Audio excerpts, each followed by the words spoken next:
We are joined now by Secretary of State John Kerry, who is in Boston this morning. Mr. Secretary, thank you for being here. The Ukrainian Prime Minister says this morning that Russia's actions amount to a declaration of war, and he says we are on the brink of disaster. Do you agree with that? Well, it's an incredible act of aggression. It is really a stunning, willful choice by President Putin to invade another country. Russia is in violation of the sovereignty of Ukraine. Russia is in violation of its international obligations. Russia is in violation of its obligations under the UN Charter, under the Helsinki Final Act. It's a violation of its obligations under the 1994 Budapest Agreement. You just don't, in the 21st century, behave in 19th century fashion by invading another country on completely trumped up pretext. So it is a very serious moment, but it's serious not in the context, Bob, of Russia, U.S. It's serious in terms of sort of the modern manner with which nations are going to resolve problems. There are all kinds of other options still available to Russia. There still are. President Obama wants to emphasize to the Russians that there is a right set of choices that can still be made to address any concerns they have about Crimea, about their citizens, but you don't choose to invade a country in order to do that.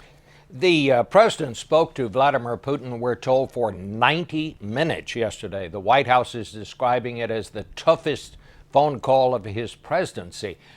Do you think it had any impact? Well, we're going to have to wait and see, but I think it was a very important conversation. The president was very strong. He made absolutely clear that this was unacceptable and that there will be serious repercussions if this stands. The president asked Mr. Putin, in fact, told Mr. Putin it was imperative to find a different path, to roll back this invasion and undo this act of aggression. He pointed out the many different ways in which Russia could have chosen to act. I mean, if you have legitimate concerns about your citizens, go to the United Nations, ask for observers, engage the other country's government. There were any number of choices available to Russia. Russia chose this brazen act of aggression and moved in with its forces on a completely trumped up set of a pretext, claiming that people were threatened. And the fact is that that's not the act of somebody who is strong. That's the act of somebody who is acting out of weakness and out of certain kind of desperation. We hope that Russia will turn this around. They can. Again and again, all week, President Obama and I and others have insisted that we believe there's a way to deal with this issue. This doesn't have to be a zero-sum game. It is not Russia versus the United States, Russia v. Europe.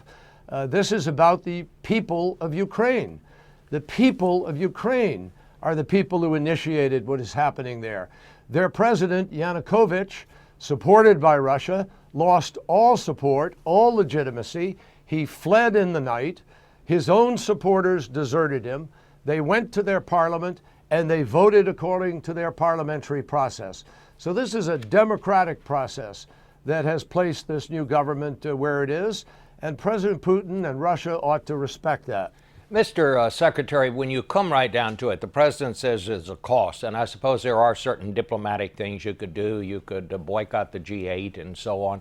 But when you come right down to it, what can we really do here? I mean, I don't suppose anybody thinks we're going to declare war on Russia here and so send military forces in there. Well, there are very serious repercussions that can flow out of this. There are a broad array of options that are available, not just to the United States, but to our allies. I spent yesterday afternoon on the phone with many of my counterparts. I talked to 10 of the foreign ministers of those countries most engaged, the G8 plus some others, and all of them, every single one of them, are prepared to go to the hilt in order to isolate Russia with respect to this invasion. They're prepared to put sanctions in place. They're prepared to isolate Russia economically. The ruble is already going down. Russia has major economic challenges. I can't imagine that an occupation of another country is something that appeals to people who are trying to reach out to the world, and particularly if it involves violence. I think they're going to be inviting major difficulties for the long term. The people of Ukraine will not sit still for this. They know how to fight. They've demonstrated remarkable bravery, Bob. I mean, you think about Yanukovych positioning his snipers on the rooftops of Kiev, and notwithstanding people falling to the right and to the left, these marchers kept on marching, and they demanded their freedom. They demanded their opportunity to have their voices heard without a kleptocracy and a tyranny governing them. I think Russia needs to think very carefully about the choice that it's making, and there are visa bans, there are asset freezes, there's isolation with respect to trade and investment. American businesses may well want to start thinking twice about whether they want to do business with a country that behaves like this. These are serious implications. And I know from my conversations yesterday, every one of our allies and friends are determined to stay united and to make clear there is a price attached to this kind of behavior. Are we actually prepared, Mr. Secretary, to boycott the G8 meeting there?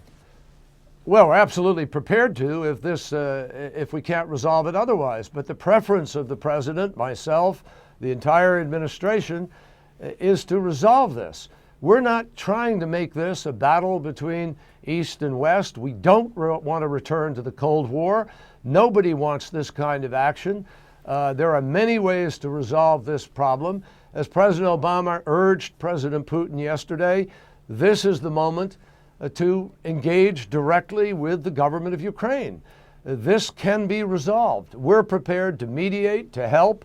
We're prepared to provide economic assistance of a major sort. We want the Congress to join us in providing that assistance. We hope that this can be resolved according to the standards of the 21st century and, frankly, according to the standards of the G8. If Russia wants to be a G8 country, it needs to behave like a G8 country. And I guarantee you that everybody is determined that if this cannot be resolved in a reasonable, modern, 21st century manner, there are going to be repercussions. All right. Well, Mr. Secretary, thank you so much for joining us this morning. Thank you.